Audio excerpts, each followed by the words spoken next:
says. We are back, ladies and gentlemen, 1 month later for our November Oscar predictions. And I am just as excited as I was a month ago because things may have changed.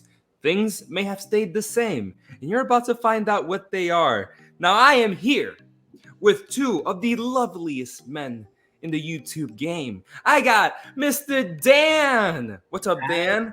Hey, everyone. Nothing much. What's up with you? Man, any controversial picks, you think? I may have some. I don't know. I think so too. Now, Shawn, what about you? Anything that we're going to be hating you for, maybe? I feel like I'm less controversial this time around than I was last time around, but I still got some interesting picks to share with you guys, so I'm excited. I agree. Interesting picks on my end as well, but maybe a little bit more controversial. Maybe. I think within a month, at least for me, there have been a couple of things that have changed my mind drastically on certain categories that we will see. And then things, a category or two that may just look the same. Maybe. I think we've also had a chance to check out a lot of these, not a whole lot, but definitely more than we did last month. So I'm excited to talk about those movies that we have all been able to see and if that's changed our minds at all. Yeah, exactly. I think last month, Top Gun Maverick could have probably been the only film we all saw on that list. We can check off a couple more now, and I'm excited to say that we can talk about a lot of films in our predictions. That's exciting. That's exciting as well. So, guys, how about it? How about we start with our predictions for Best Original Screenplay? Back around, my guys. Back around. I will start just like the last time, and I will tell you guys my predictions. Because at number 5, I have Decision to Leave. Oh, I have Decision to Leave at number 5. At number 4, I have Tar. At number 3, this may be controversial. At number 3, I have The Fabelmans. At number 3. At number 2, The Banshees of Inisherin. And number 1, Everything Everywhere All at Once. Yes. Now here's the thing. When it comes to number 5, I had Babylon. Yep. I did. I had Babylon, and I changed it today. Why did I put Decision to Leave? I still haven't seen it, but it's that word of mouth for me. Yeah. That's what it is. Now, I'll be a little honest. Concerning my other categories, you may not see Decision to Leave show up in much else after this. But when it comes to screenplay, just the talk is there. People are loving this film. I've heard the most minuscule of conflicting things about Decision to Leave, but majority of the time, people are loving this, and I think I might love it. And I think the Academy may love it as well, so I'm going to put it at number 5. Now, let me talk to you about that weird Fabelmans Banshees thing. Yes. If it's not Everything Everywhere All at Once, if that movie did not exist, I think Banshees would win Best Original Screenplay. I definitely agree with you, John. I think that Banshees would definitely have a shot at the crown. But I still think The Fabelmans is in it, too. I still think it is. Okay, you may be right. You may be right there. I just feel like The Banshees of Inisherin, for lack of better terms, is like the most genre film out of like these top 3, Everything Everywhere, Fabelmans, Banshees. And I've said this before. I don't know if I've said it on air, if I've said it to you guys personally, but I feel like screenplay always goes to the most genre type film. Not all the time. I understand. It doesn't happen all the time. But I've just seen a lot of times like the Jojo Rabbits win, the Promising Young Women win. The Banshees could win, Yeah. I definitely feel like this is where they kind of gift that like outlier film that everyone seems to love but is not going to win Best Picture. Yes. I feel like that's where they gift that film an award, which makes me sad because that means that Everything Everywhere All at Once would not win the top prize. in that case. I But think it would. yes, I definitely agree with you, John. I could see Banshees winning, and after seeing the film, I think that is one of the best things about it is its screenplay. Okay, well, Sean, you got a lot to say here. What's your list? I had Decision to Leave as my number 5, and I took it off. And for a couple of reasons, and you're going to see, I had Decision to Leave in a couple of spots in my last predictions, and I've taken it off, I think, pretty much everywhere, just because I do not believe in Mubi. I don't think that they're going to be able to take this film where it needs to go.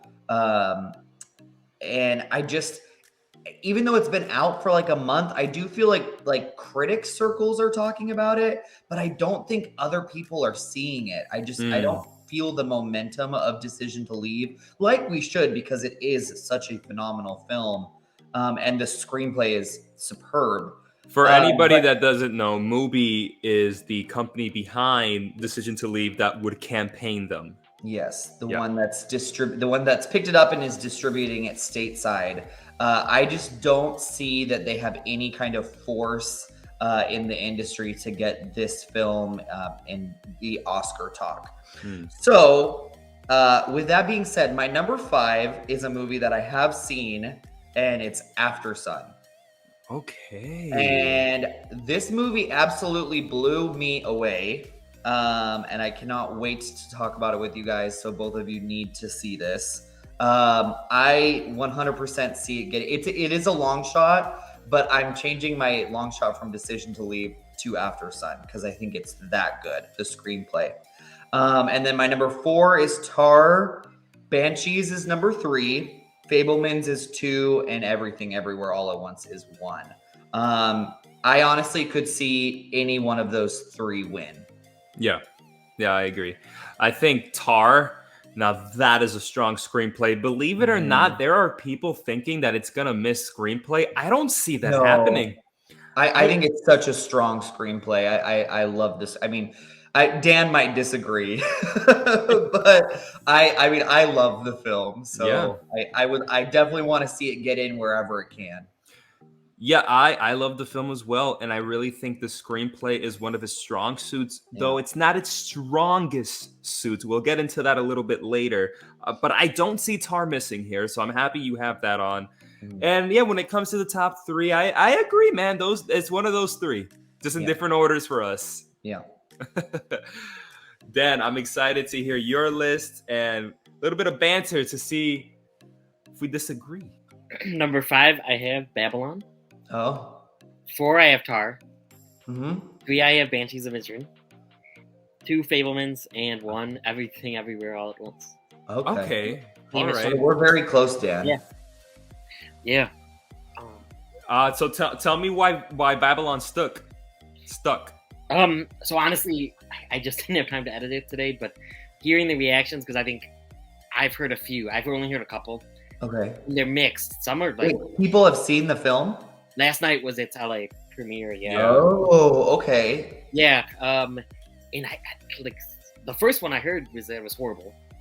But I've heard mixed. I've heard a couple say it was really good, and then, but I don't know. I'm gonna keep it. I probably would have changed it if I had more time, to be honest. Tar, even though I didn't like it as much as you guys, I do agree that the screenplay is really, really strong, and then another aspect, like John was foreshadowing, is very strong as well. A few aspects are. It's a really well-made movie. I just didn't love it as much as everyone. That's fair. Yeah. But yeah, no, and yeah, the top 3, I agree with you guys. It's gonna be one of those 3. Banshees was really, I wasn't expecting how original, and how different that was gonna be, even though it was hinted at the trailers. But yeah. Dan, I'm surprised we're not a little bit more in agreement here with maybe Banshees being closer to number 1. Because I loved Banshees as well. Yeah. I know. The Fabelmans. It's Steven Spielberg. Maybe it could change. I get that. Trust me. I get that. For me, the reasons why Fabelmans isn't as high is because I just feel like Fabelman's gonna get its due elsewhere. So give screenplay to something else. Yeah, that's what I'm just thinking here. Yeah, I definitely think that we're going to see the Fablemans a lot in all of these different categories. I think this might be one of the ones that it misses out on the trophy for. Yes, yeah. I'm interested the Babylon thing, and I knew this. I feel like it's going to be another Amsterdam. That's what I feel. Ooh, I feel like that too. yeah. Maybe not as bad. I don't know though. But yeah, I feel that too. Unfortunately, because Damien Chazelle is such a good filmmaker. Let's see. Oh man, I want to see it. I want to see it. I know. I'm really excited to see it too. Obviously, I mean, even though it's 3.5 hours, but I just have a feeling it's gonna be like this overblown, like star-studded thing that people just don't really respond to very well. Maybe. Unfortunately. Well, guys, what about we go ahead and we move on to our predictions for best adapted screenplay? One of those ones that we were having a little trouble last month predicting. Mm-hmm. And I'll be honest, again, a little hard this time too. So true, John. This is an open playing field, and I don't know when they're going to start getting more locks in here, because I still think there's like one real lock and a couple like in the room, but one lock. One lock. Yes, I agree about the one. Yeah. And I want to start here with Shawn. This one's just so sad. I just like compared to best original screenplay. I mean, I love that we have so many original screenplays coming out, this year that are so good. But like this is just such a barren wasteland of a category. Still. I think there is one for sure lock, and I think that it's gonna take it. I think there's not really anything standing in that film's way. I'm gonna say start with my number 5. I'm sticking with Bones and All. I think that it doesn't have a lot of potential in other places. And once again, John, this is kind of you saying like the genre films, the outlier films kind of getting recognized in screenplay. This is where I think Bones and All gets in, and they love Luca Guadagnino, and I think people are really responding well to this film. So I'm sticking to it, though there's a really great chance it doesn't get in. Number 4, I now have She Said in my predictions. I know I was very wary about that film. I think now that people have seen it, I think people really are loving this movie, and I think it gets in. And then my top 3 stay the same: Glass Onion 3, The Whale 2, and Women Talking number 1. Okay, Shawn. So obviously Women Talking is the one that you would say is a lock. Yes. Now, that's a little surprising to me, because if you want to rewind to the episode last month, you said that you don't think it's quite a lot just yet. Oh, I think it's definitely a lot. Okay, I was about to say. Yeah. So that's it. You're locked down, Women Talking. Lockdown, Women Talking. I Awesome. don't see anything standing in its way for screenplay, at least. Yeah. Now, when it comes to Bones and All, interesting choice. I know a lot of people are reacting very well to the film. I'm excited to see it just as much as anybody else is. And I know you'll probably debate me here, Shawn. Could this be another Suspiria? Yes, there 100%. There's a great chance it is another Suspiria. Critics also love Suspiria. I think the difference with Bones and All is I think audiences were like, they abandoned the Suspiria remake and like The Plague.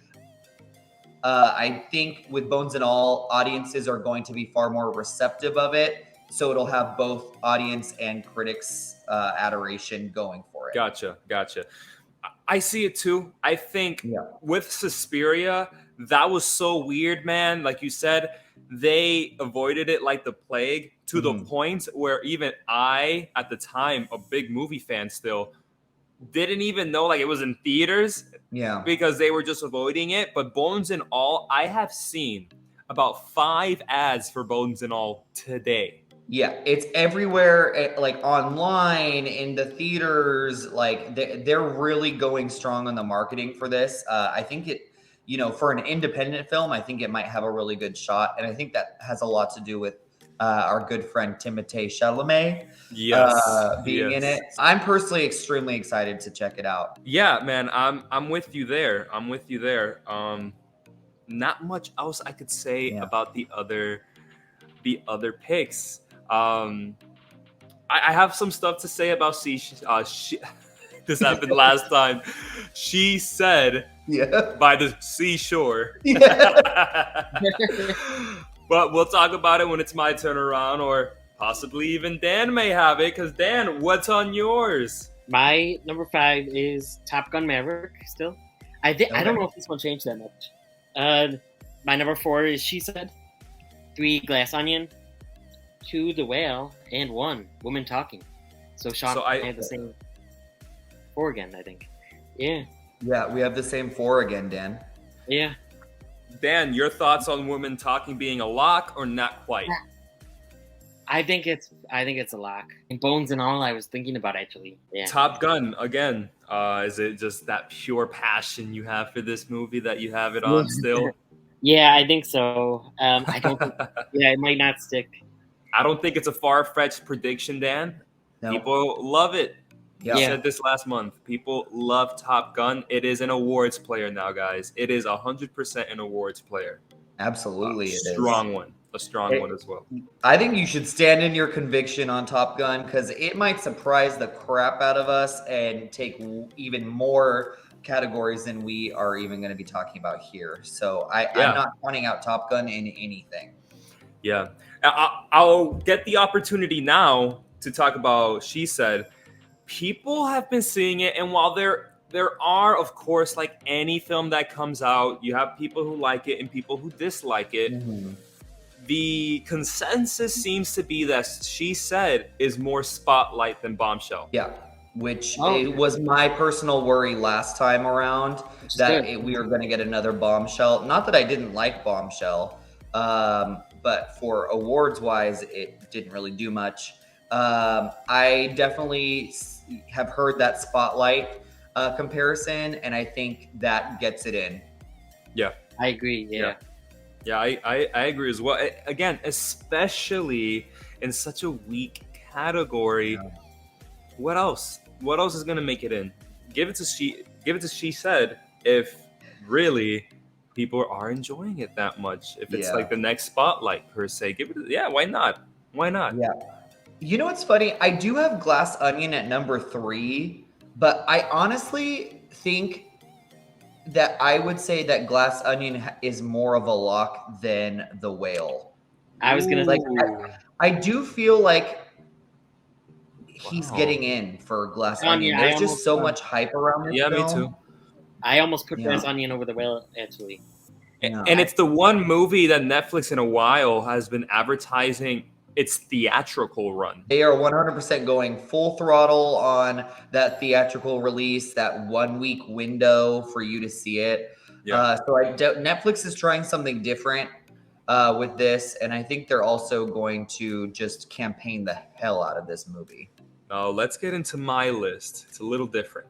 At number 5, guys, this is not even controversial for me. I'm surprised you guys haven't even mentioned it. At number 5, I have Guillermo del Toro's Pinocchio. Oh, yeah. This movie, guys, has been getting critical and general praise. One of the most beloved movies of 2022 already. Yeah.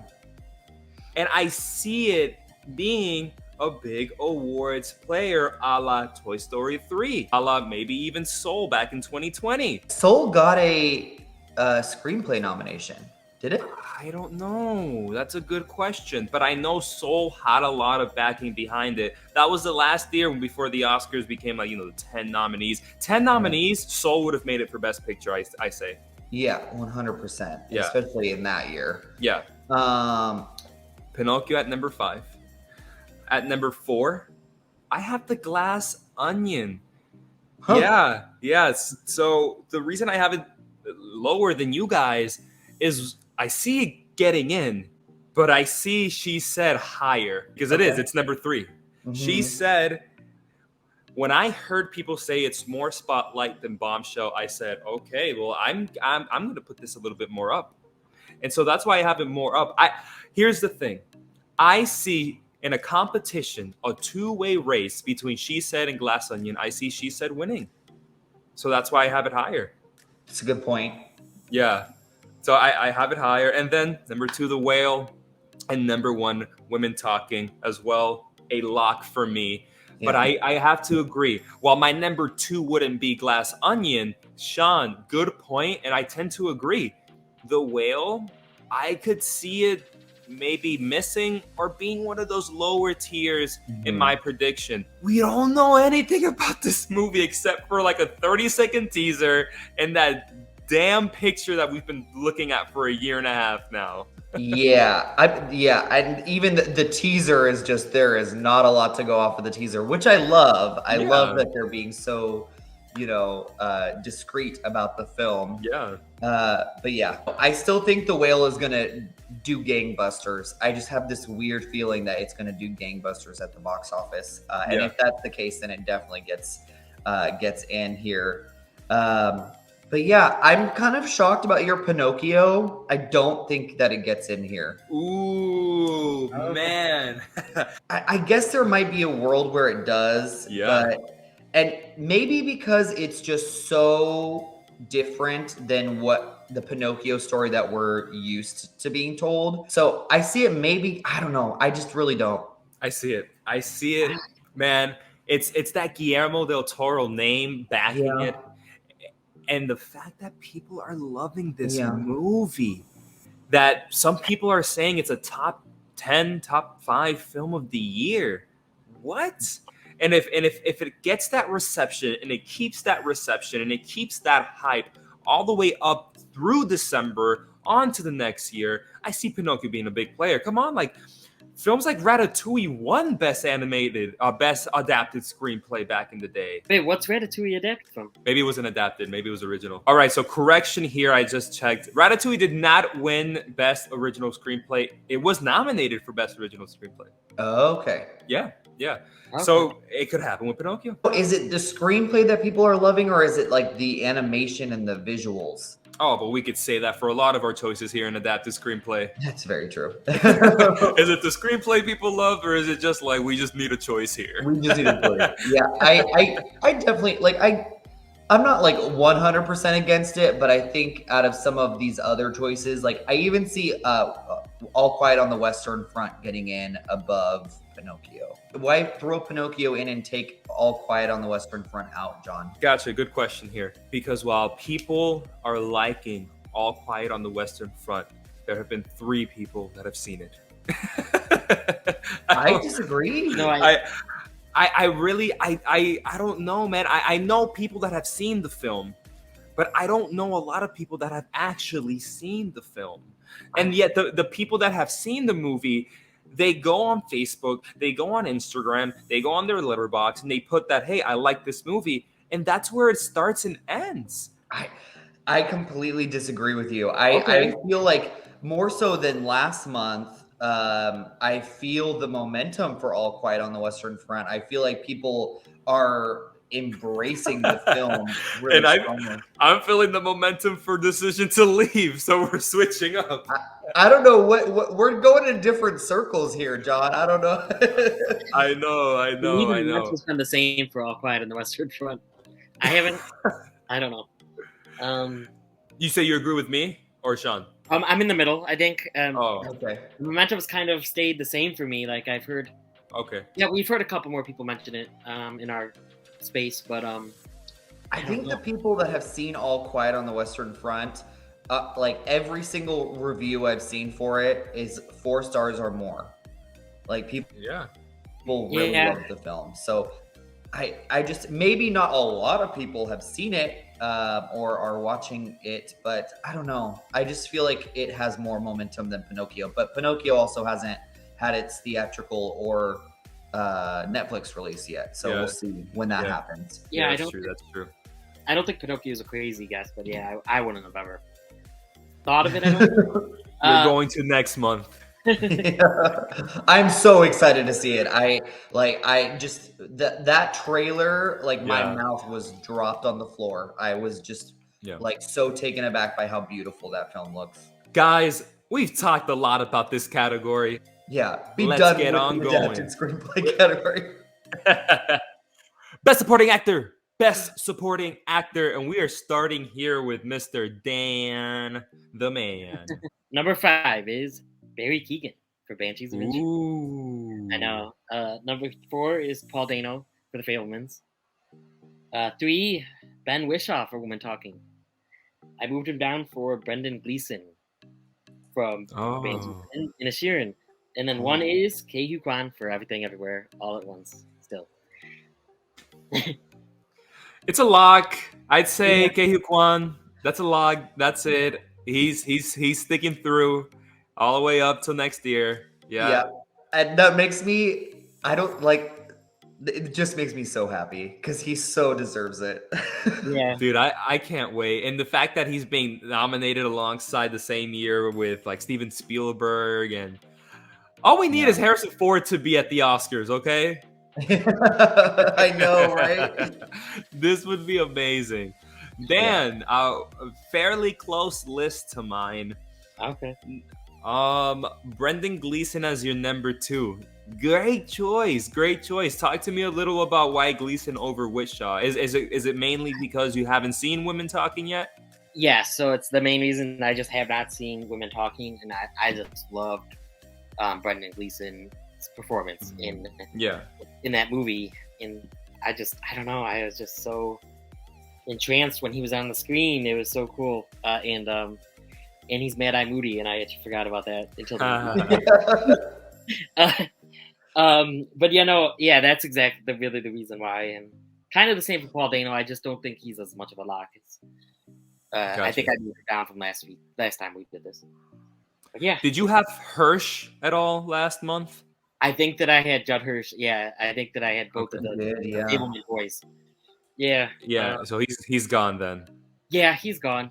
I don't know. I just kind of took him off. No, I feel you. I feel you on that, man. Definitely. I really liked Barry Keoghan's performance as well. You know? Barry Keoghan or Keoghan. I don't know how to pronounce the name. Keoghan. Yeah. Okay. He was my favorite part of Banshees of Inisherin. I adored his character, what he meant to the film, what he represented in the film. So I am happy that he's on your list, Dan. Shawn, I saw you about to say something. Yeah. I'm so happy that you kind of gave me some insight into his character, because after seeing that movie, that was not my initial, I did have a moment where I was like, what was the point of that character? So I'm happy that we got to talk about it a little bit, because I definitely understand why he's in the film more, and because I do think his performance is so good. Let's get into my predictions, Dan, since they're very close. So at my number 5, I have Barry Keoghan in the Banshees of Inisherin. Mm-hmm. At number 4, I have Paul Dano in the Fabelmans. Number 3, I have Brendan Gleeson in the Banshees of Inisherin. Number 2, I have Ben Whishaw. And number 1, I have Ke-Huy Quan. Now, Ben Whishaw versus Brendan Gleeson. I love Brendan Gleeson in the Banshees of Inisherin. I thought he was phenomenal in that film. His stoic turn as Colum, I loved it. I loved how stoic he was. He was such a vibe. Yeah. I haven't seen Women Talking yet, but I have it higher because people are raving about Whishaw in this film. Is he really this good? I don't know. I'll take your word for it, though. I'll take your word, and I'll put him at my number 2, because if he's really this good, that in a cast full of women, where the spotlight is on women, if this one man can steal the spotlight, even if for 1 second, that's a big deal. Yeah. I love your delivery there, John. I definitely agree with you there, John, on Ben Whishaw. I think also Ben Whishaw is someone who has been in the industry for a while and hasn't really gotten his dues at all. And finally, he's getting this performance that he can really sink his teeth into. So I definitely see him high up here. Yeah, for sure. Shawn, I'm willing to give up my turn because I have a feeling you may have somebody here that I want to talk about, but let's get to you. My number 5 is Barry Keoghan. My number 4 is Brendan Gleeson. My number 3 is Paul Dano, 2 Ben Whishaw, and 1 Ke Huy Quan. My only reasoning for the Banshees boys this year is that they cancel each other out again. And that's Well, it's really, gonna. I mean, like, Ke Huy Quan's winning, so yeah, Ke Huy Quan's winning. I just see that maybe, yeah, because Ke Huy Quan's winning, there's maybe not so much even a cancellation of the two. But are both of the performances fantastic? Absolutely. And I know that we were kind of like wary about Brendan Gleeson before we had seen the film, and I think we can all agree that he just kills it in this role. Yeah. So I don't see him not getting in. yeah, 100%, Shawn. Now, the actor I was talking about was Paul Dano, Okay. and I'm happy you had him on because now I can mention it. Mhm. Dude, I've heard some people say that Dano could even miss completely. Really? Yeah, people are saying he could miss completely. Not that he has not that he's bad in the Fablemans. That's Yeah. not the issue. Not that he's bad in the Fablemans, but that he's not as memorable, Yeah, maybe, it's like as the rest.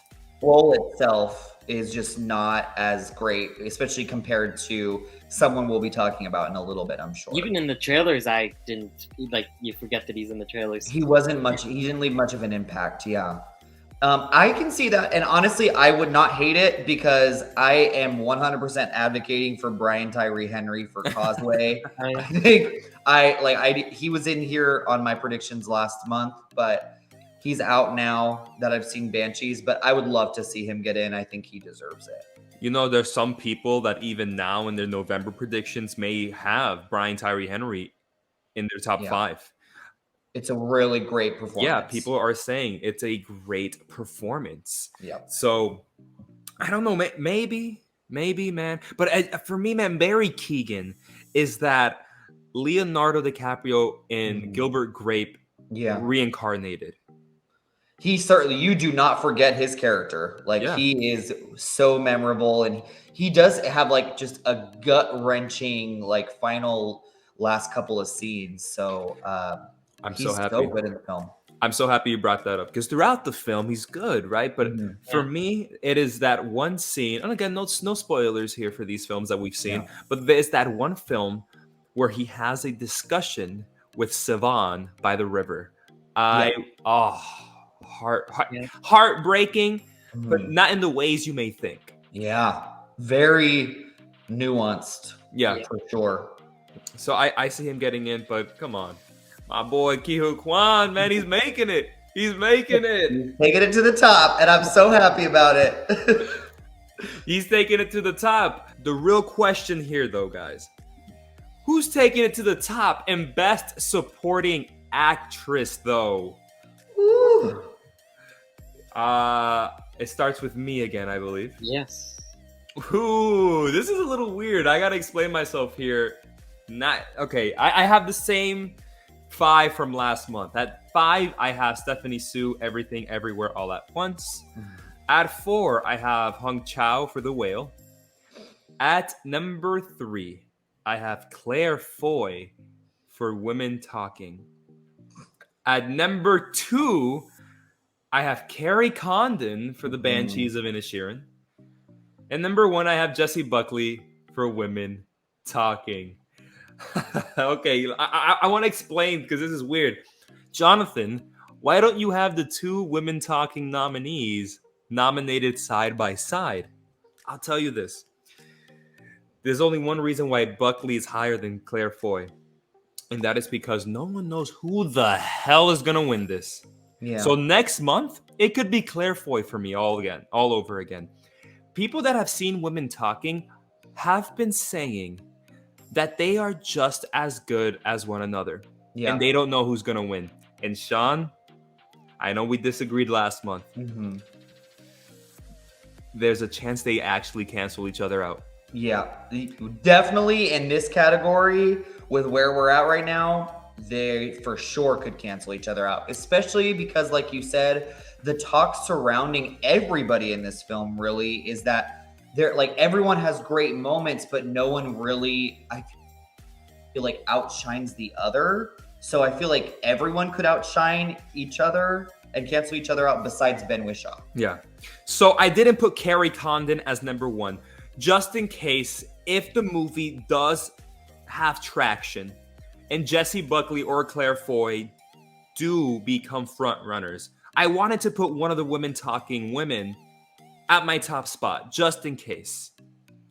But because we just talked about them more than likely canceling each other out, it's Carrie Condon's then. Yeah. If it's not for Women Talking, it is for Banshees of Inisherin, and Carrie Condon is going to get it. She is another performance that I adored in Banshees of Inisherin. More than Colin Farrell, more than Brendan Gleeson, more than Baron Keegan, there is one character that is the glue in that film that would not work. That movie would not work as well as it did for me and for Dan. Shawn, I know it didn't really work for you as well if it wasn't for Carrie Condon. Yeah. Really, just to put it plain. Yeah. So if Women Talking cancels, Carrie Condon's taking that away. What do you think, Shawn? What's your list look like? My number 5 is Hong Chow. Ooh. My number 4 is Stephanie Sue. I'm still holding on to Stephanie Sue. I just love her in this movie so much, but I know she probably won't win this one. My number 3 is Claire Foy. My number 2 is Jessie Buckley, and my number 1 is Carrie Condon. Oh. I changed my predictions the moment I saw that movie. I was like, because she was at the bottom of my list last time, and I just tapped up, right to the top, baby. She is so good in this movie, and you are right, John. She is the glue that holds that film together. I am so happy right now, Shawn, that she's your number 1. She's so good. If we had met up before we recorded, you would have convinced me. I would have changed it to number 1. Yeah. You would have. Too good. And with the talk surrounding Women Talking, I can't read from anybody. Once again, we haven't seen it. So next month we'll be able to have a much clearer vision of these performances.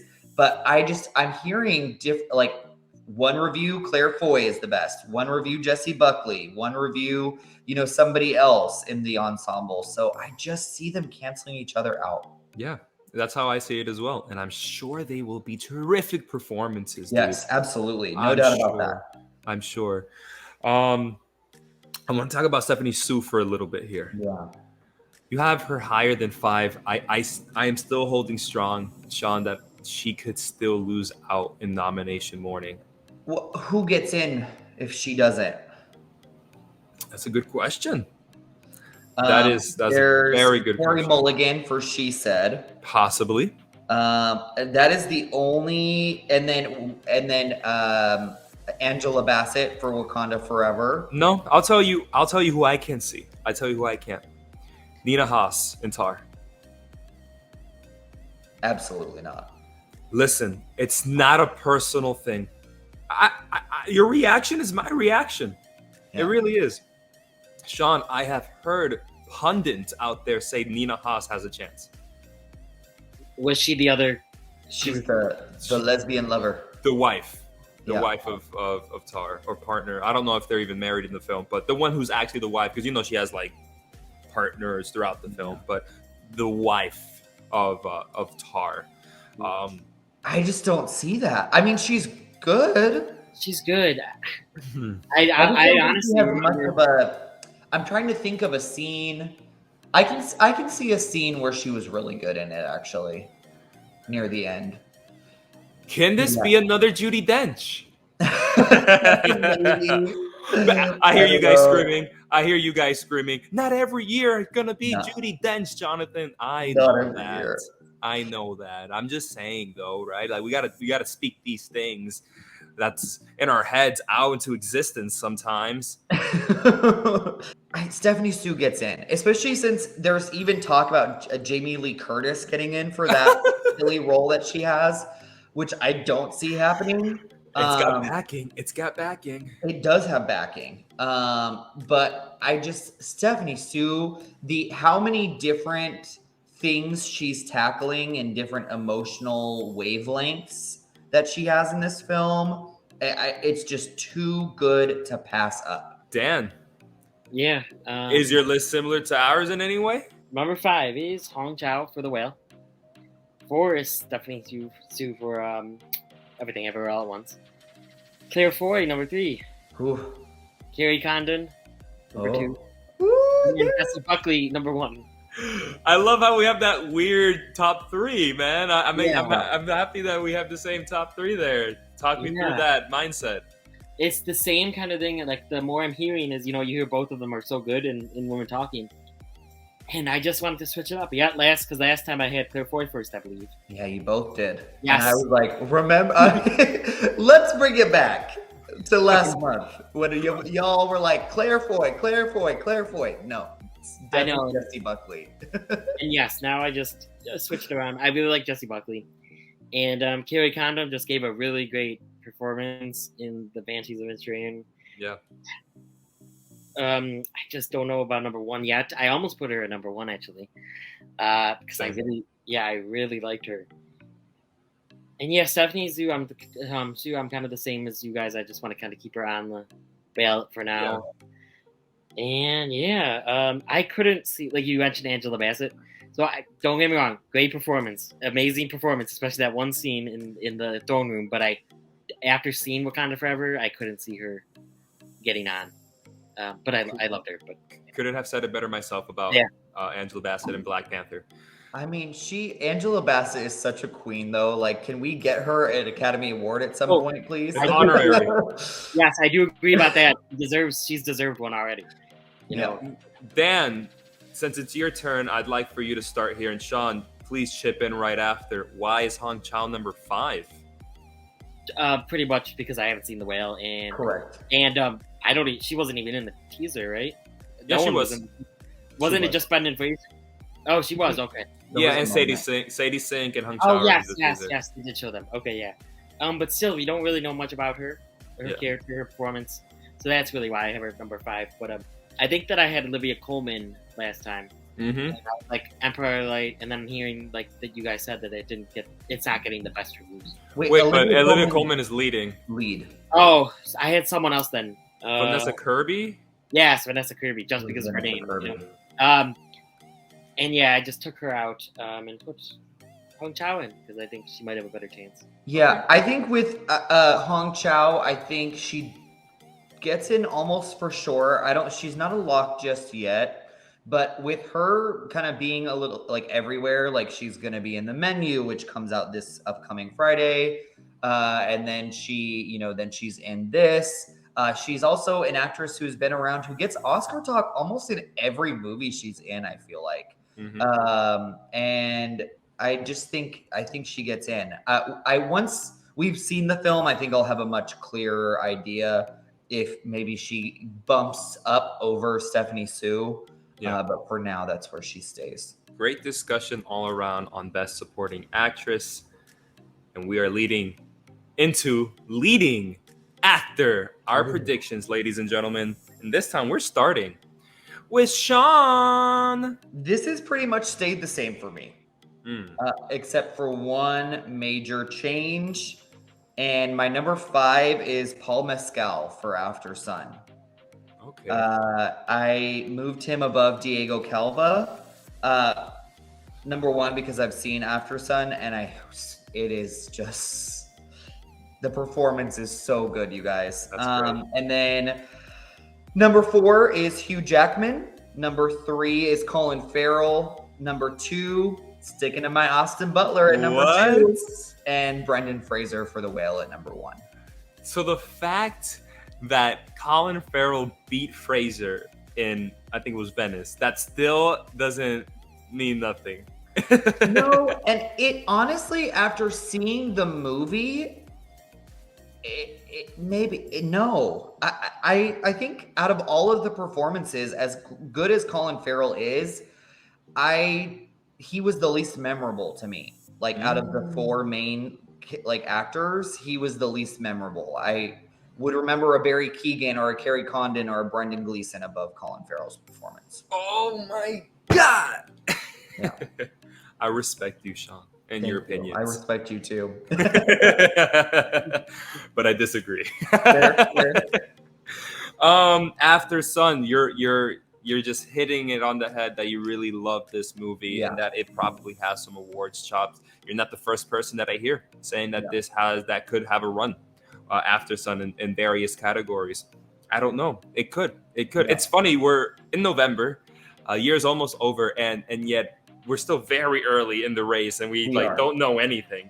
Yeah. It could happen. What was your number 4 again? Hugh Jackman for The Sun. I feel like this is the one last little thread that The Sun is holding on to, is just how great I've heard Hugh Jackman is in this movie. Besides that, I think it's The Sun is done. Oh, I like it. Let's make a shirt out of that. The Sun is done. Yeah. It's all about After Sun. Exactly. I love that. Shawn, I hope me and you can continue our little debate here on Butler versus Farrell. Mm-hmm. Butler is great in Elvis. I love Elvis more than you, I think. You do. Yeah. Colin Farrell, man. No. I'm sorry. I think he was just as memorable as the other characters in the film. I thought he was just as strong, too. I think that he's good. I really don't like how his character arc, I think. I really was off-put by the end of the movie. So maybe that might be it. I don't know. But Austin Butler, you cannot deny the transformation. And I'm such a huge fan of that performance. And out of so many roles this year, it's the one that just really sticks out like that. It's such a powerhouse performance. I'm not going to remember Colin Farrell necessarily. I am going to remember Austin Butler and Elvis. Man, get my actors portraying real people out of here. I know. And that's probably why you don't have him as high. I think it could be. Yeah, it could be for sure. Dan, what about you? So my number 5 is literally just a random curveball. It's not that random. But I just kind of put him. It's Bill Nighy for Living. Okay. Yeah, just because I saw the trailer before Banshees, I want to say, and I was just like, okay, cool. I forgot who I had before, but I just put him as number 5. 4, Hugh Jackman for The Sun. 3, Austin Butler for Elvis. Yeah, baby. 2, Colin Farrell for The Banshees. Let's go. And 1, Brendan Fraser for The Whale. Yes. Me and Dan are the Banshee boys. Yeah. Banshee boys. But I could see what Shawn's saying. I'm not gonna lie about him. Absolutely. Yeah, he's really good, but I could see I preferred a lot of the other performances more. Mm-hmm. Shawn, and that opinion, you're not the first to say that either that I've heard. Yeah. I've heard that as well. I just tend to disagree with those people too. I think we can all agree, though, that there's pretty much no way in hell anyone is beating Brendan Fraser. No. I think just like Best Supporting Actor, I feel like Best Actor is also locked in. Brendan Fraser could win with that 10-second teaser trailer. Yeah. Now, I find this interesting. Have you guys heard that The Whale could catch a lot of controversy once it releases? Have you guys heard about that at all? Yes. Yeah. A lot of people saying that because the way they're portraying an overweight person, and a lot of people may find it distasteful. The tone of the film is a bit too grim, and some people may leave with a bad taste in their mouth. It's a Darren Aronofsky movie. So True. And I could see that affecting its chances in some categories, but not this. Not this one. Yeah, No. that's a really good point, John. I think it definitely could. I think some people are going to be going into this movie just expecting something a little bit less heavy. No pun intended. But yeah. So I think that it could be affected in other spots, but here it's not. Gotcha. I gotcha. And Bill Nighy, that was just like a curveball for you, Dan? You saw a trailer and that's it? Yeah, I saw the trailer and then he was pretty high up on Golden Derby, actually. Dan, do you agree with Farrell being memorable and a strong part of that movie, or are you with Shawn but still have him at 2? So like I said, it's I understand Shawn, I think more than I kind of relate with Shawn, I think, a little more. Oh, that's right.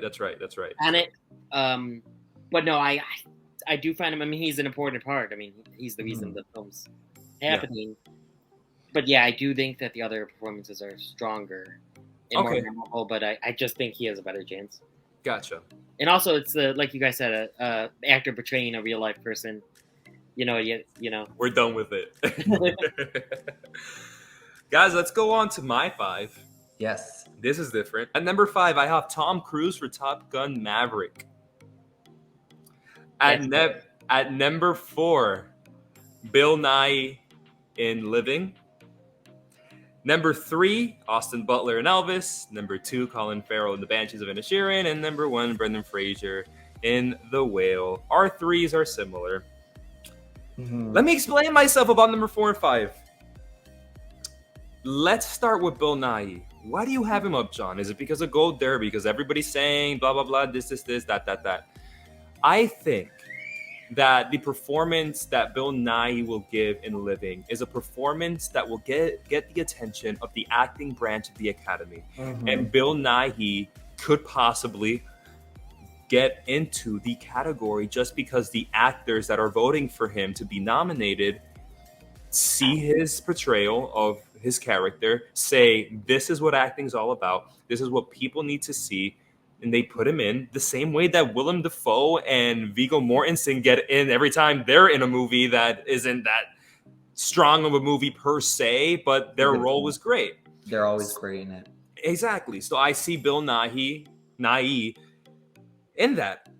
Now, Tom Cruise. Now, that might be the elephant in the room here. Tom Cruise. I got to give some props here to another show that does similar things that we do here, predicting the Oscars. It's called For Your Consideration. If you haven't seen it, hey, it's a great show. It's so good. One of the people on that show, actually 2 of the people on that show had Tom Cruise. And I had this reaction like, oh my God, what? And they were saying, listen, this category right now has a top 3, but no bottom 2. And Tom Cruise in Top Gun Maverick not only is the movie an awards player, but Tom Cruise in this movie is a powerhouse. Tom Cruise in this movie doesn't cry. He doesn't just weep in despair like we imagine all nominees for Best Actor to be. But he is a different kind of actor. He's energetic. He's full of charisma. And if that's not acting, then what is? You know, it's not always about crying. It's not always about wallowing.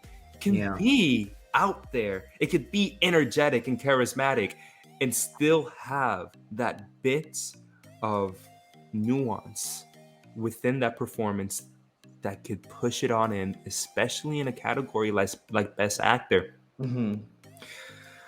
So I got him in. Also, though, it's then why has he never been nominated for the Mission Impossible movies yet?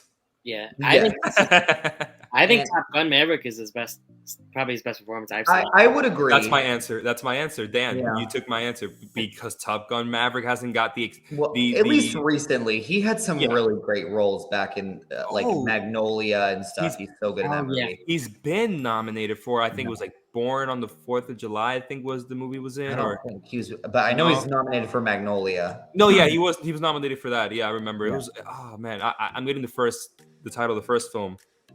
But that's why I can see it here as well, guys. Especially, I keep saying that a lot, especially because I don't see Hugh Jackman making it. I think the son is getting one big goose egg at the ceremony next year. A big fat 0 nominations, including John, are you talking about Florian Zeller, the guy who liked your Instagram post? Ladies and gentlemen, Florian Zeller liked my Instagram post. That is the achievement of my life. And then you're giving him a goose egg, John? How dare you? And I am giving him a big fat goose egg. An ostrich egg is what I'm giving him. I have not seen The Son. I may like it. My opinions can be controversial sometimes. I could end up saying The Son is better than Everything Everywhere All at Once. Just saying. But there have been people saying that, The Son is divisive. Some people love it. Some people hate it. Where are the people that love it? Bring them my way. Bring them my way. They because don't exist. Everybody that I have heard that have seen The Son hate this movie. Why do you think that is, though? Is it because it's really that bad, or do you think it's just because it's coming right after Florian Zeller gave us such an incredible film in The Father? Who knows?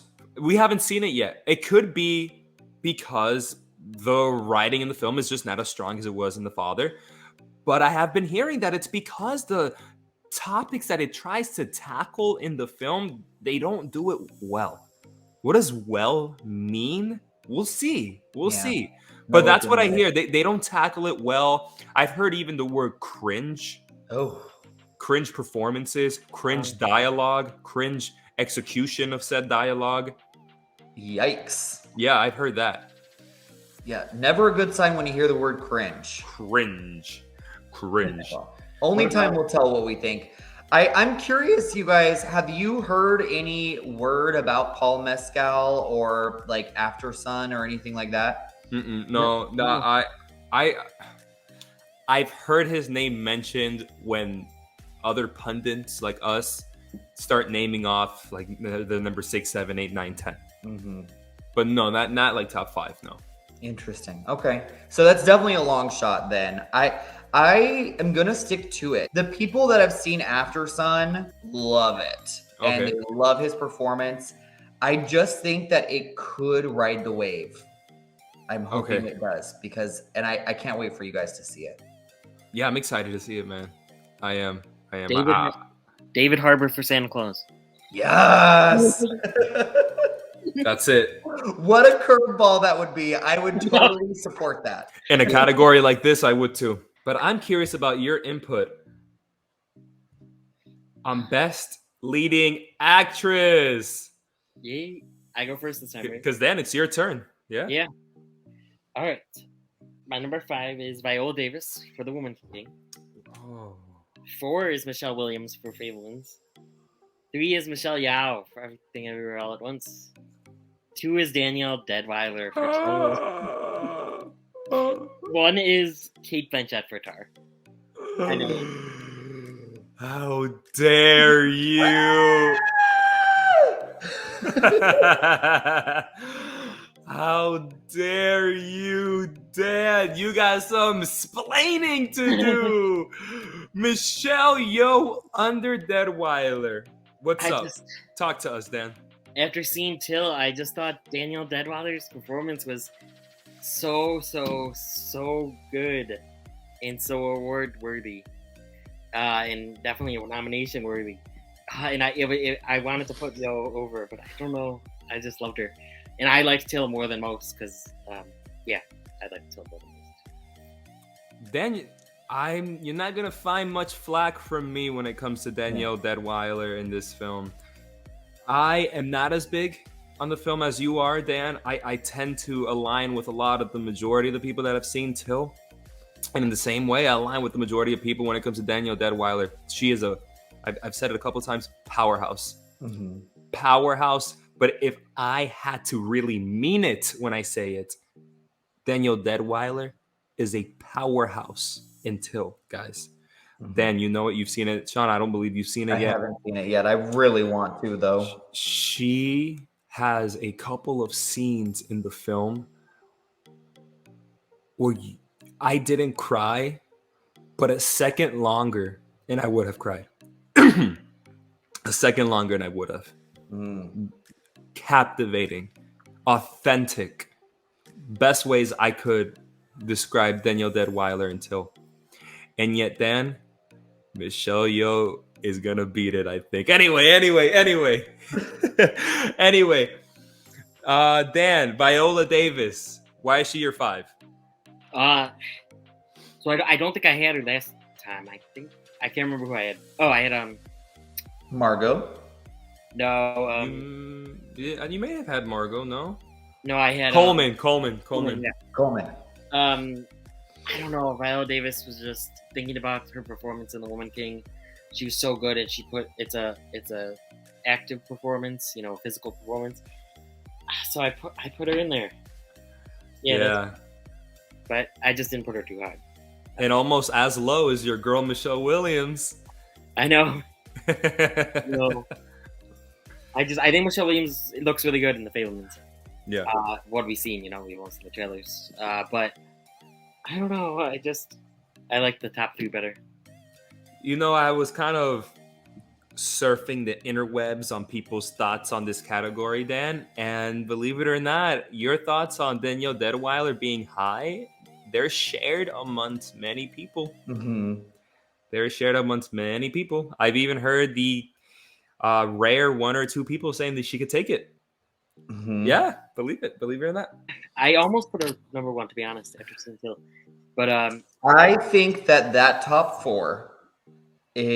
I'm leaving Viola out just because the top 4 is so strong, but I think that top 4, any one of them could win. Yeah. Okay. Yeah. Good point there, Sean. Kate Blanchett just was like, she made me believe that was a person. Yeah. Just such a lived-in performance. Yeah, because she had all the different mannerisms that she kept doing, and yeah. That was a type of method acting that it wasn't like a Joker method acting where like they have to become crazy. Like you said, Dan, she became a completely different person. Yeah. She became Lydia Tarr. That's who she was, Lydia Tarr. Yeah. It was haunting. Yeah. I love that movie so much. Yo, me too. Let's get to me. Let's get to my 5. At number 5 for Best Leading Actress, I have Margot Robbie in Babylon. Mm-hmm. At number 4, Sean, wait. At number 4, I have Michelle Williams for The Fabelmans. And number 3, I have Danielle Deadwyler in Till. Number 2, Michelle Yeoh in Everything Everywhere All at Once. And number 1, Kate Blanchett in Tar. Margot Robbie is my number 5 only because I don't know who the hell my 5 would be. I don't. Viola Davis. I haven't seen The Woman King yet. And I had Viola Davis last month and I took her off because I saw talk for The Woman King die. Not die completely, but die down. And I thought, that's not good for Viola Davis. And then, Babylon started coming back up. Of course, Dan, today reviews are coming out for Babylon. Of course, we'll see next time where we are there with Babylon. But as of right now, I don't know much about Babylon. Babylon started coming up for me. And so that's why Robbie is my number 5. Fair. Yeah. What Margot Robbie has going for her is she is so good in every movie she is in, and people love her. So I definitely, there is a world she could get in, and also now that you're talking about The Woman King losing steam, I think you're right. I think the narrative that, especially like Lupita Nyong'o coming out and talking about how we shouldn't be, glamorizing, people, slave traders and whatnot.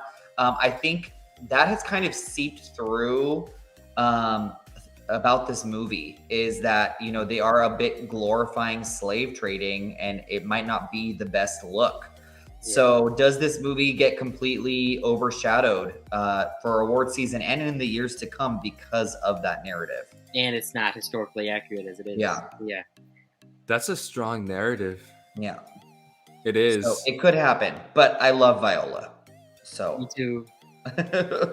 Who and she is knows? really damn good in the Yeah. movie. So I would love to see her get in. But I love see Margot a Robbie. world where Robbie beats Viola just for the sheer fact of that narrative. Do we not see Coleman at all then? No. No, because of Because of the No. movie. So that new trailer came out, and holy crap, she looks so good in the movie, and the trailers have sold me on this movie. And it's the, Olivia Colman. yeah, the trailers are just so good. But just from what I'm hearing from critics, is it's not it. So I could see we'll it have though, to guys. see. With a weak last entry into this category, I could see it. You know, I could see Viola, I could see Margot, I could see Coleman. True. Yeah. Yeah. Definitely. And even honestly, even Naomi Aki. No, I just saw the trailer for that again in the theater, and I can't wait for that movie. Sean, really? Yeah. Wait, I don't know. I wow. usually hate musical biopics. I usually hate them. I don't know what has come over me Whitney this year, Houston? but I guess I'm a fan.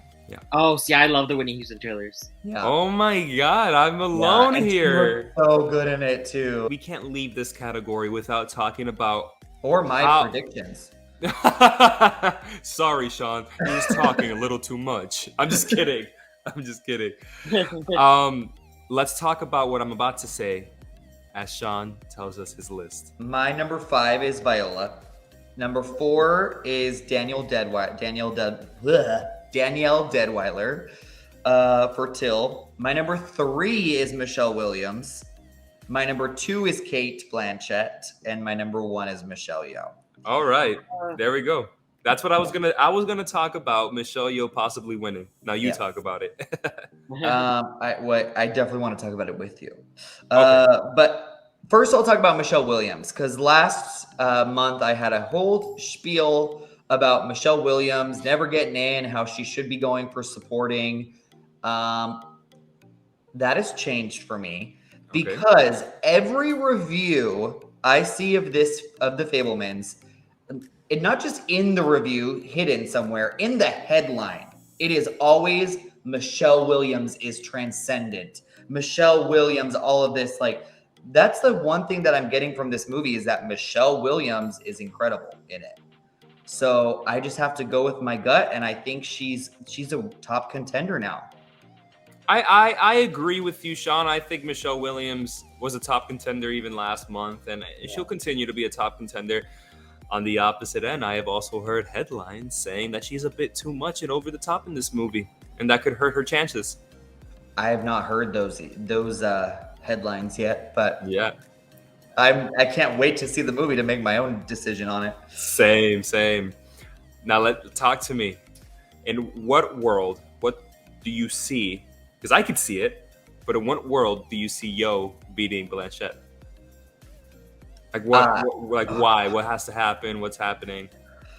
I mean, I think it's happening still. I think Tar did not catch on when it at all in the theaters. I don't think that necessarily it's going to have a lot of say. I think people still are super supportive of her performance in this, but I'm sticking by with Michelle Yeoh. I think, even though the narrative about you can win, multiple times, it's not really a narrative anymore because Frances McDormand and others have proven that you can win 3, 4, 5 times. I just think with Michelle Yeoh, she's never won, and she has been around for so long, and she's so beloved, and this performance hits on every single level: comedic, physical, emotional, everything. I still think that she deserves it above Kate Blanchett, even though Blanchett's performance is a knockout. For me, it's funny. In the same year, I've had 2 of my favorite female performances in years, with Kate Blanchett and Tar, Michelle Yeoh, and Everything Everywhere. Yeah. It's hard for me, Sean. I have Kate Blanchett as number 1. Not necessarily because she was my favorite. I'm also not going to say she wasn't my favorite. Yeah. But I have her at number 1 because it just seems to be where the steam is. But I really don't know, Shawn, and I wish I was sure, but I'm not sure if it's going to Yo, if it's going for Blanchett. People are loving Blanchett. People are saying that she's going to be that wrecking ball that's going to just plow through this awards season and get her 3rd Oscar. But like you said, Michelle Yeoh has not. And for a role like this, such an original role, a role that, like you said, it is full of so much, not just emotion, but comedy and emotion and you name it. The physical, the fight choreography that she's doing. There's so much to this performance. It's so complex.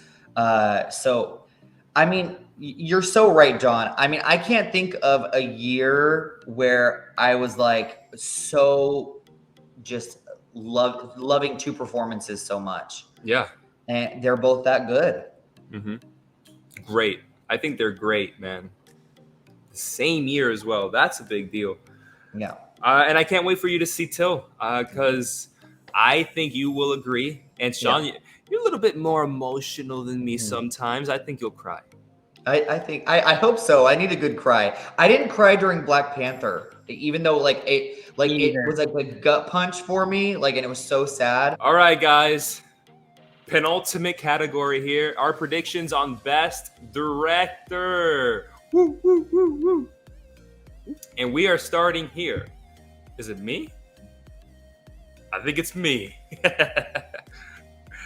All right, so my 5 for director. At number 5, have Martin McDonagh in The Banshees of Inisherin.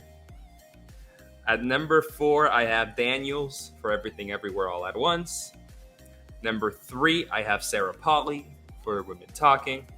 Number 2, I have Todd Field in Tar. Number 1, going to Steven Spielberg for The Fabelmans. All right, let's talk about Martin McDonagh here, guys. Yep. I'll tell you why I don't have an international director here. I could change next month, probably.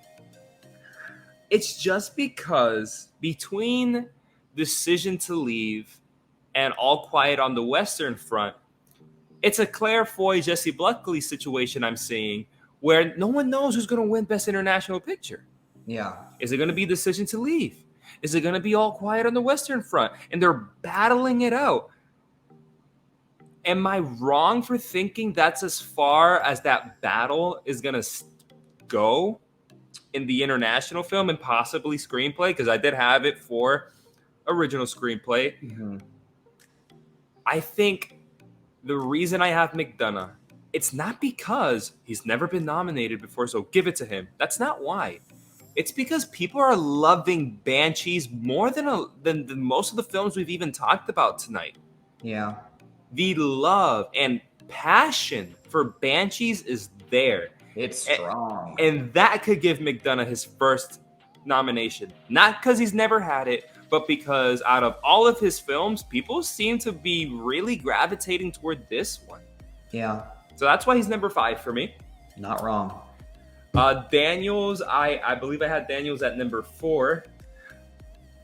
I could still see a world where Daniels keeps getting lower. No. Shut your mouth. Don't even start that. Take it back. Take it back. Take it back. Yeah, it's like I just think about, like, will the Academy award it directing credentials, or will they just leave it in screenplay?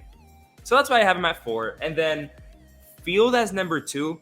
We mentioned this in screenplay, I believe.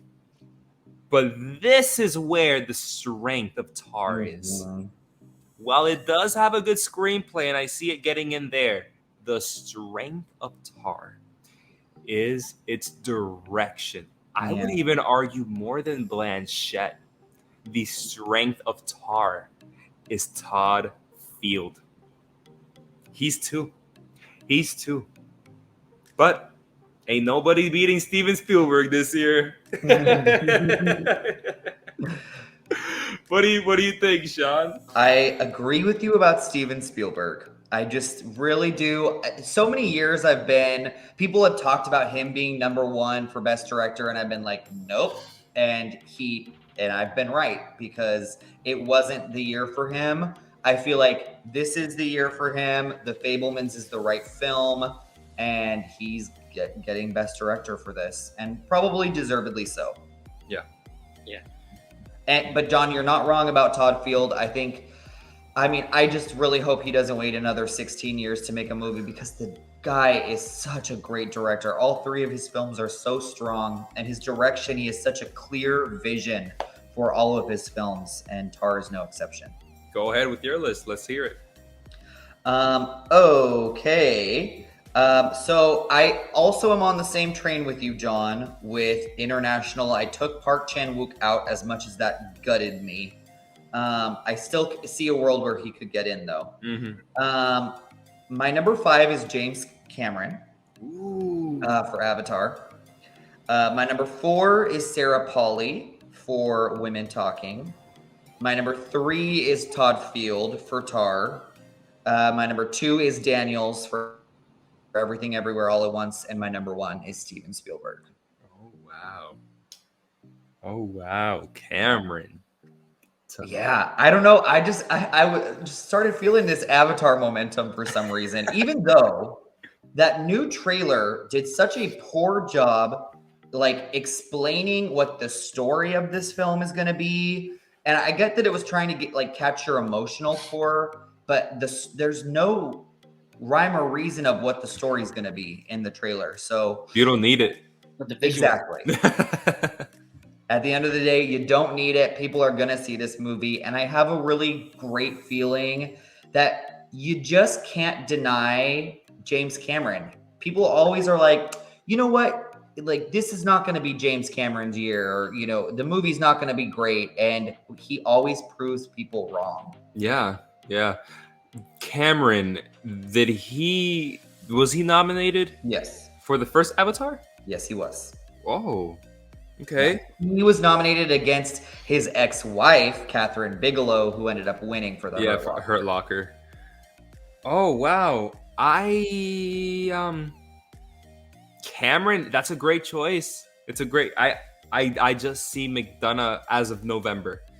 As of December, January, if we do a January predictions, maybe Cameron will go up, because we would have seen Avatar. Yeah, I haven't seen it yet.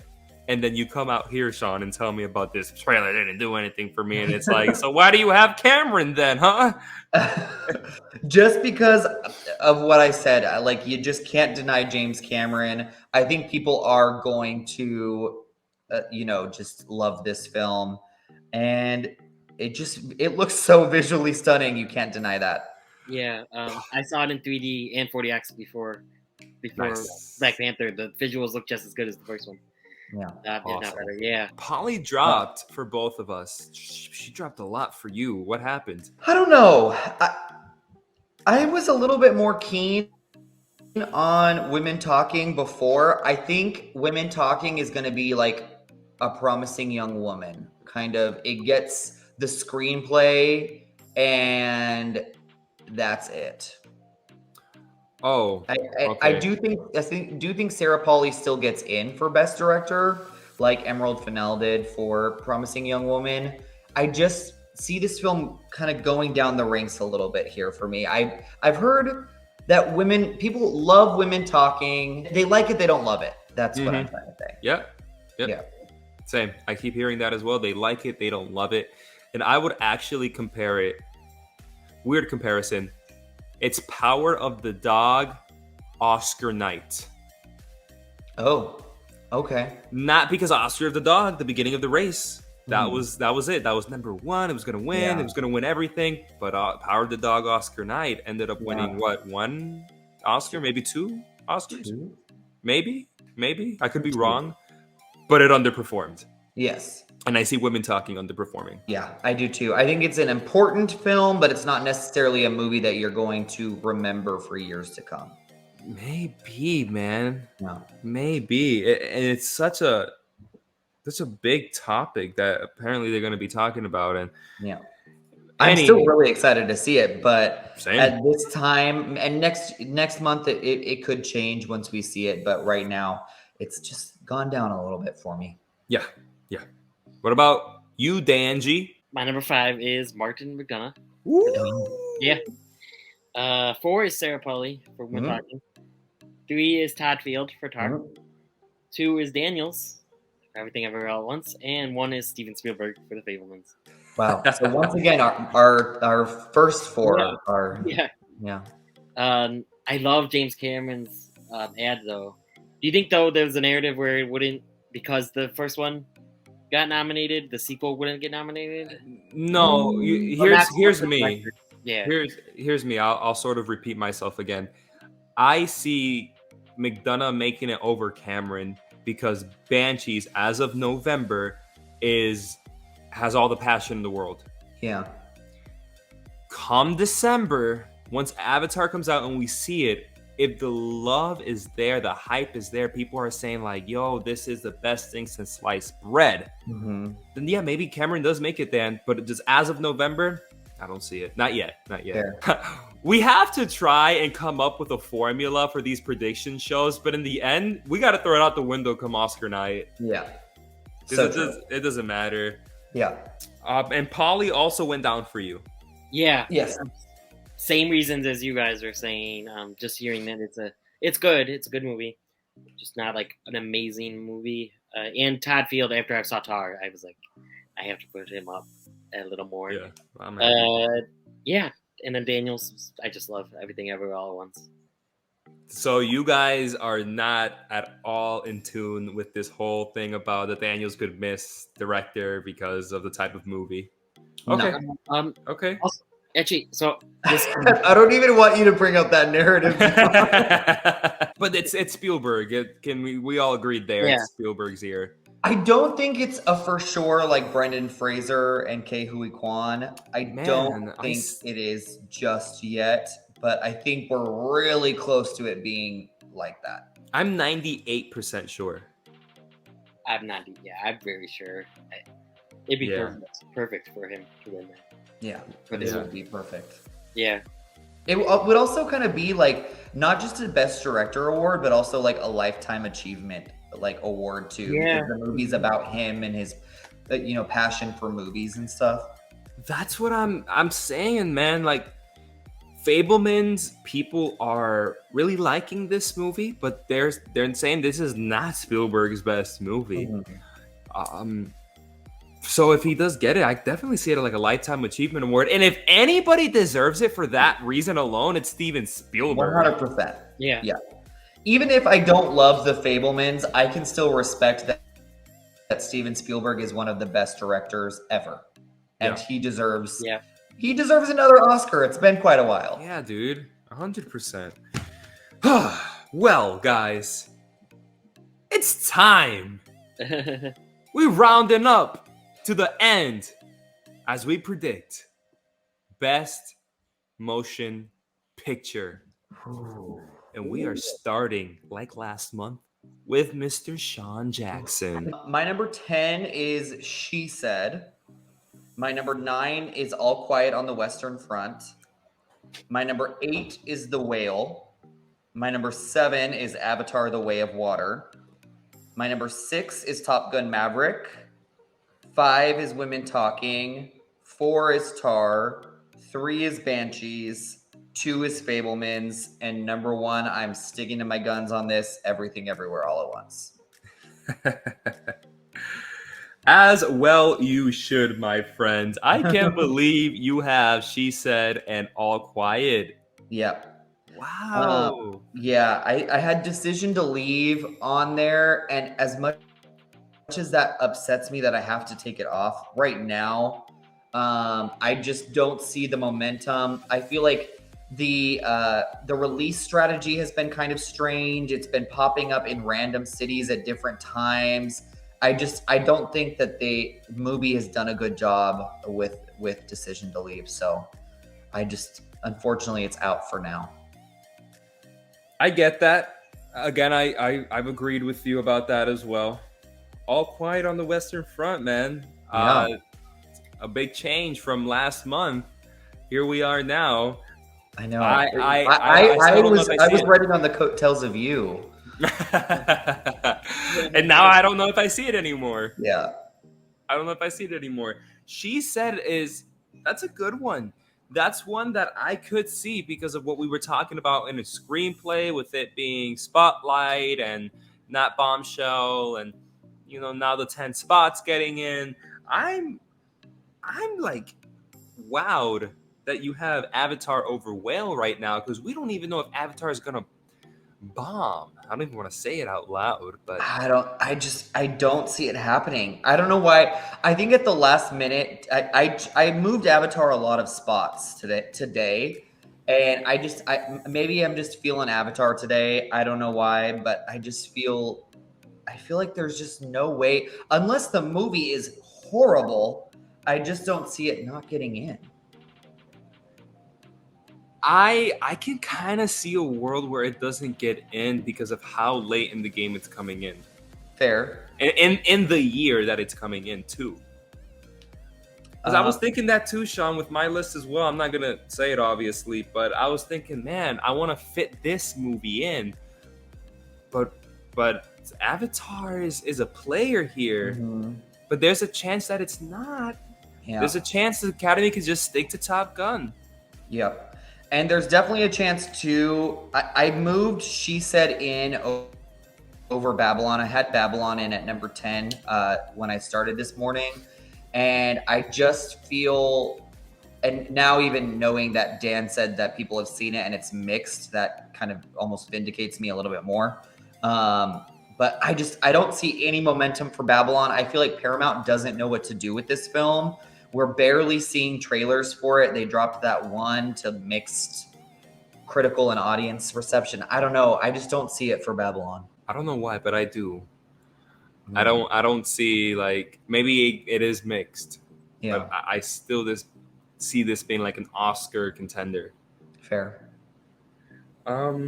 Let's see. Everything else seems to be in check, Sean. I'm not gonna lie to you here. Those are the ones that I was a bit wowed by. Good choices. But let's see where Dan's at. Let's see how similar they are to yours. So my 10 is The Woman King. Kind of just surprised to add in there. 9 is Babylon. 8 is Avatar: The Way of Water. 7, The Whale. 6, Top Gun: Maverick. 5, Tar. 4, Woman Talking. 3, Banshees of Inisherin. And 2, Everything Everywhere All at Once. And 1 is The Fabelmans. All right, so you got Fabelmans up as your number 1 over Sean's Everything Everywhere. Why is Fabelmans still that high for you? It's just perfect. I don't know, like, I don't know, obviously, but like, just because it's Steven Spielberg's, the narrative's perfect. I mean, Steven Spielberg's like big movie, it seems, and it's about him and everything, and the trailers look so good. I don't know. That's kind of what I'm going with. Okay. Yeah. And then you took out Black Panther: Wakanda Forever for The Woman King. Absolutely. No. You watched this movie 3 times. No, okay, I love Black Panther: Wakanda Forever. I do. Yeah. And I even like it more than The Woman King, but I don't, after seeing Black Panther, I can't imagine that's going to get in for Best Picture, just because it has the narrative already going against it that the first one was already nominated. So this one would have been really, really good. Amazing. I think this one needed to be better than the first to lock in that nomination. And I think we can all see by at least the critical response, it's definitely less well liked than the first one. Yeah. Yes, and it would have been great if this one was so amazing, because I would have loved, because it's like like we said last time, it's like they're nominating Chadwick Boseman's legacy if they nominate this. And I would have loved that, but I just, after seeing it, even though, I saw it 3 times, I just can't imagine it getting in here. The Woman King was kind of just a last-minute ad, to be honest, just to kind of put something in there. I don't know. I didn't really know, for a number 10. It's difficult with the 10 spots because there are, like, I would say, once again, our top 6 are definitely locks, but then there's those couple of bottom spots that there's a lot of different movies that could just sneak in there. Mhm. Yeah. I like that you put She Said in there. I could see that. Dan, I have a question. Is Babylon your number 9? Is that a recent change after you found out about the reception? Yeah, it was a little. Where high. was it before that? I want to say 6. Okay. 5 or 6. And then I saw, and I could see Babylon being like a maybe not as bad, but Don't Look Up. I liked Don't Look Up. I've had fun with it, but like being in the top 10 when it maybe shouldn't be. Mm-hmm. Yeah. But yeah, Okay. I put Babylon down. Yeah, after that. Okay. And then Banshees is up there. No matter what we think about the top 2, if those top 2 were to drop that today, it would be Banshees for the win. Yeah. Yeah, I agree with that as well. I honestly, I think there is still a world where Banshees could win. I mean, in the same way we could have had that conversation for the year Jojo Rabbit came out.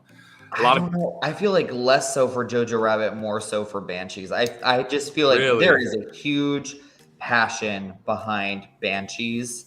And even though I do have Tar at number 4 and like Women Talking at number 5, I don't see a lot of passion behind them. So I don't really necessarily see those winning, but I see Banshees possibly taking the trophy.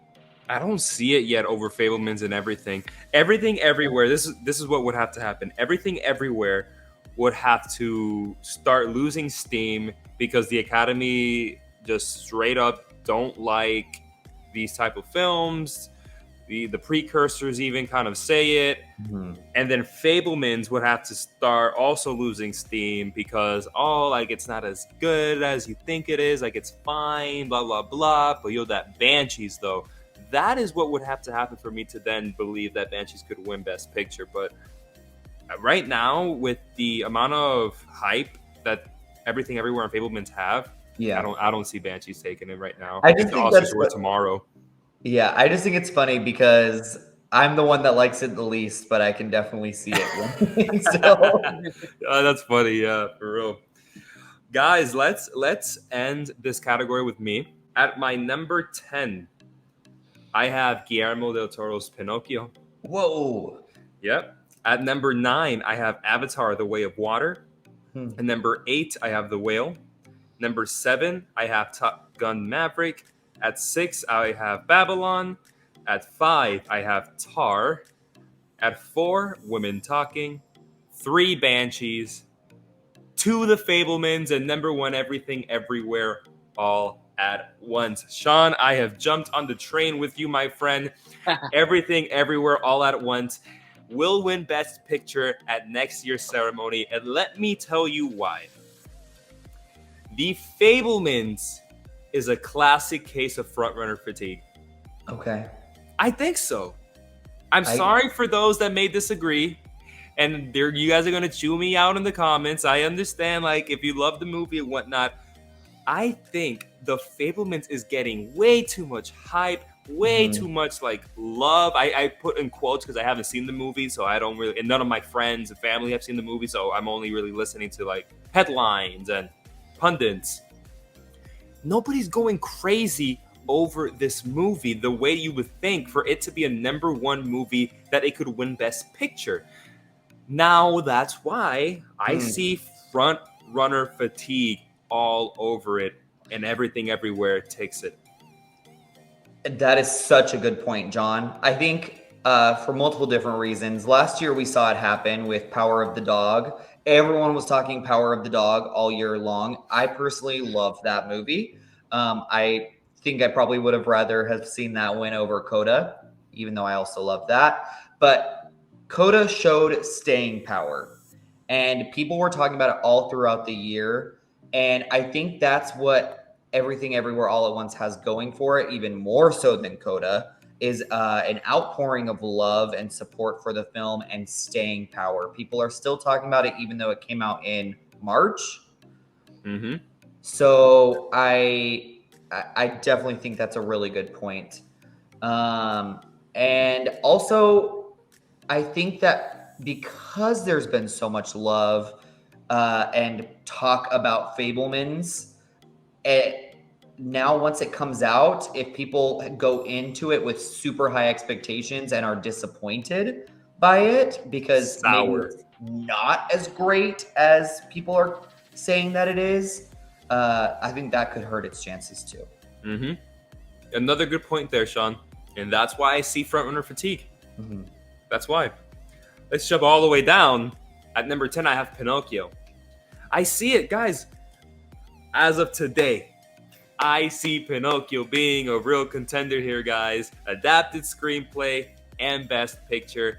I see Pinocchio being the next movie after Toy Story 3 to be nominated for best picture and the first ever animated film that's not from Disney to be nominated for best picture, and also the first ever stop motion film to be nominated for best picture. If all the love is real, if all the passion is real, I see it happening. I said last month, Top Gun and The Woman King seem to be these two movies that everybody and their mothers love. Yeah.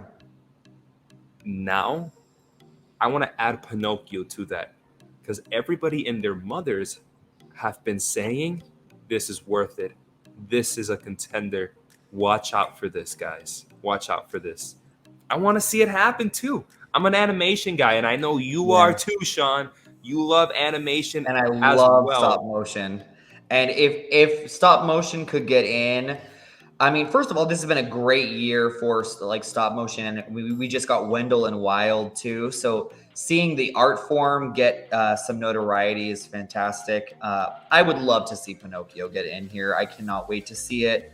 I don't see that just yet because I'm thinking like Fantastic Mr. Fox, one of my all-time favorite films, and it was so critically adored, but that wasn't able to get in.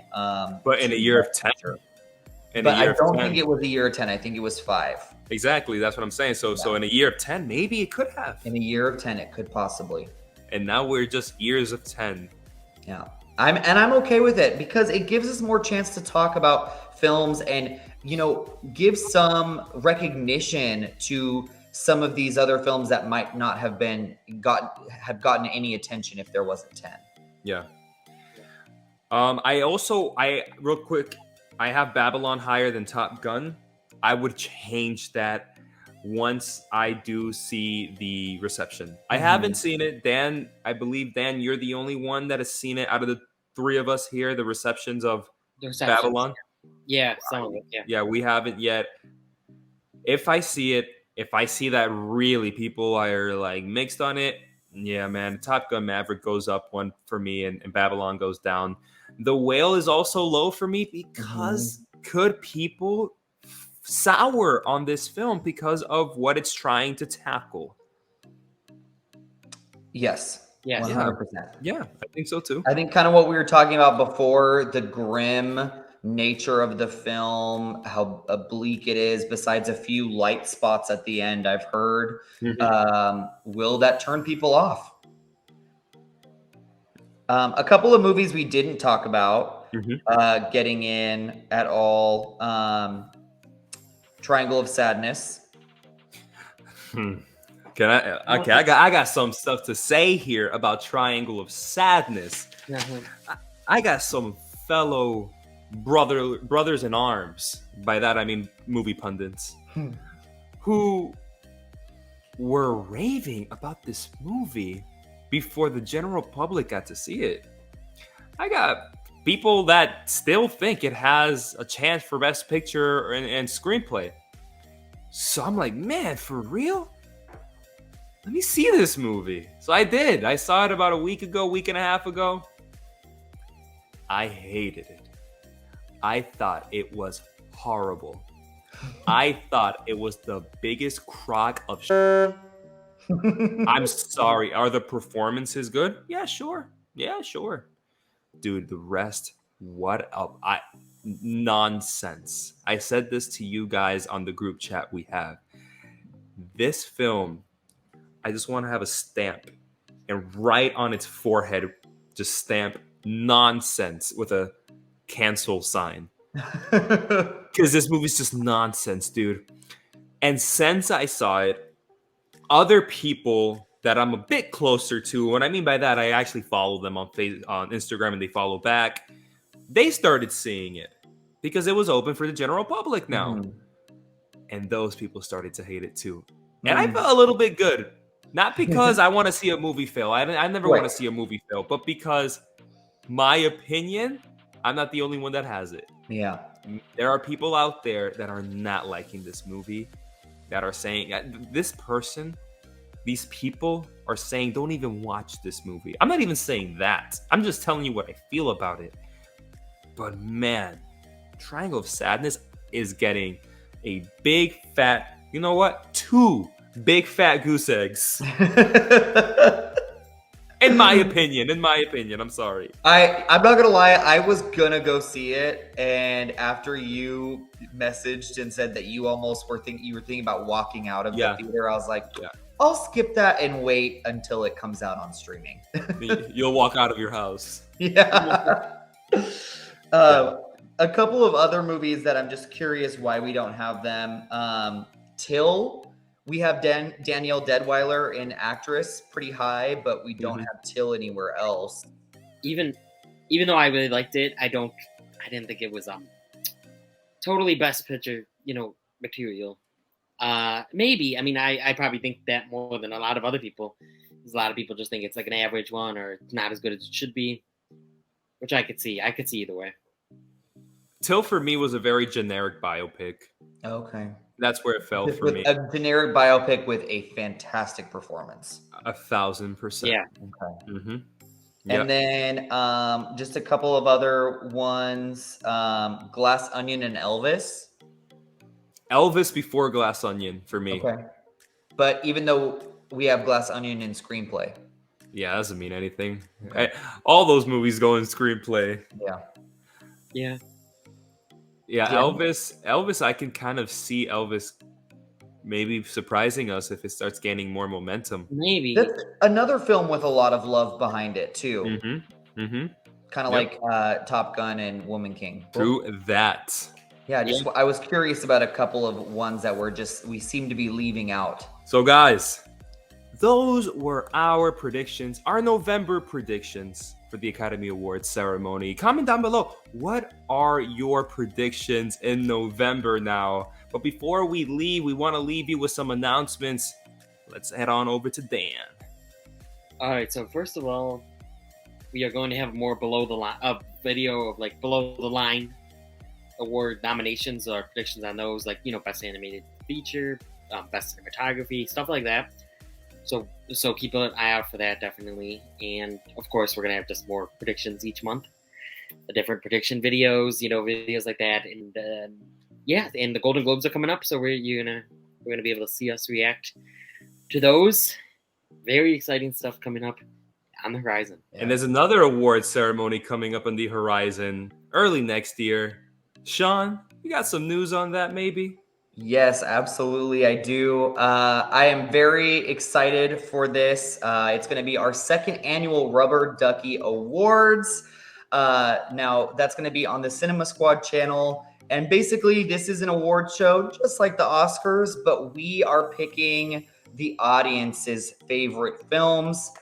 So you all will have a chance to vote for your favorites in best picture, best screenplay, all the acting categories, but also in things like best horror film, best hidden gem, maybe best sex scene again, who knows. So that's really exciting. And that will be happening sometime at the beginning of next year, either end of January or early February. So watch out for that. Make sure you vote. Yes, absolutely. I'm so excited this season, guys.